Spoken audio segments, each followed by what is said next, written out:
Halo guys, jadi ini baru pulang kampus karena kaki aku sakit, jadi dia yang nyetir.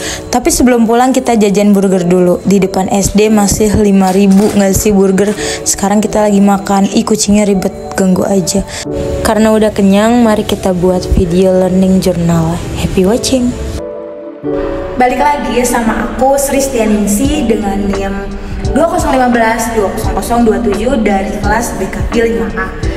Pada video learning journal kali ini, aku akan membahas tentang wawancara, studi pustaka, dan juga data visual dalam film dokumenter. Check it out. Kita masuk ke materi yang pertama, yaitu wawancara. Kalian ada yang tahu nggak sih wawancara itu apa?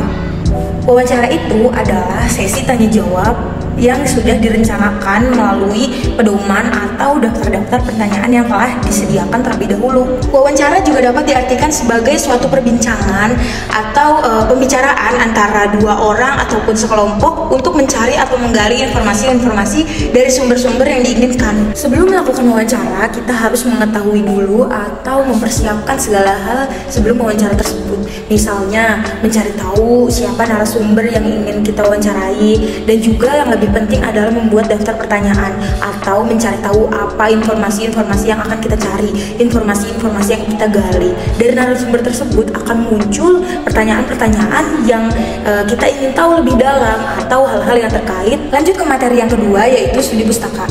Pasti kalian sering mendengar studi pustaka dalam sebuah penelitian. Tapi apa sih studi pustaka itu dalam film dokumenter?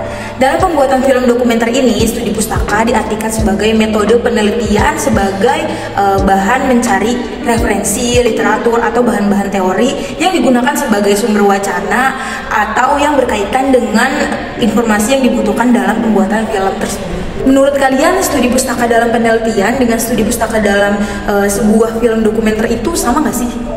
Jadi, studi pustaka dalam penelitian itu adalah informasi-informasi yang dicari dari sumber-sumber yang telah dicari itu dan diaplikasikan ke dalam sebuah artikel, jurnal, ataupun makalah-makalah. Tapi, studi pustaka dalam film dokumenter ini diaplikasikan ke dalam film tersebut. Di dalam studi pustaka terdapat dua metode penelitian. Yang pertama itu kualitatif dan yang kedua itu kuantitatif. Menurut saya, dalam film dokumenter itu kan memiliki banyak jenis. Jika yang kualitatif atau menggunakan literatur, itu kita bisa mengutip ucapan atau ungkapan dari sebuah ahli atau sumber yang kita cari tahu ke dalam sebuah film dokumentasi tersebut. Lalu jika kuantitatif, bisa juga kita ambil seperti contohnya dokumenter puitis, yaitu dengan cara kita menggunakan video-video yang kita ambil sebagai sumber untuk tema yang kita harapkan gitu. Contohnya jika puitis itu tentang alam, mengambil video tentang alam, laut, gunung, awan, dan sekitarnya. Studi pustaka dapat meningkatkan kualitas dan juga kredibilitas dari tulisan-tulisan yang disusun. Dan dalam hal tersebut, kita harus memperhatikan proses-proses dari studi kepustakaan untuk mencapai tujuan yang diinginkan. Dalam proses studi kepustakaan ini terdapat 4 langkah. Yang pertama ialah mencari masalah atau topik yang ingin diangkat. Yang kedua, mencari informasi yang relevan. Yang ketiga, mengkaji teori-teori yang didapat. Dan yang terakhir ialah memperdalam pemahaman dan pengetahuan dalam pembuatan film. Lanjut ke materi yang ketiga, yaitu data visual. Data visual dalam film dokumenter ini adalah serangkaian proses menampilkan data atau informasi dalam bentuk yang dibuat semudah-mudahnya sebagai bahan informasi dalam pembuatan film tersebut. Apa sih pentingnya data visual dalam film dokumenter?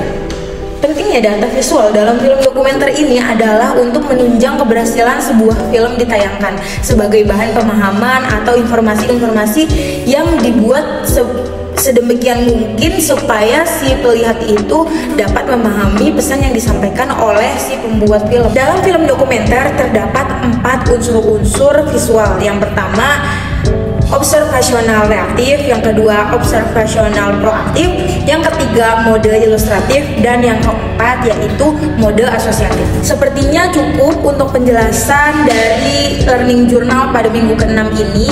Balik lagi bersama saya di minggu depan dalam learning journal ke-7. Bye-bye.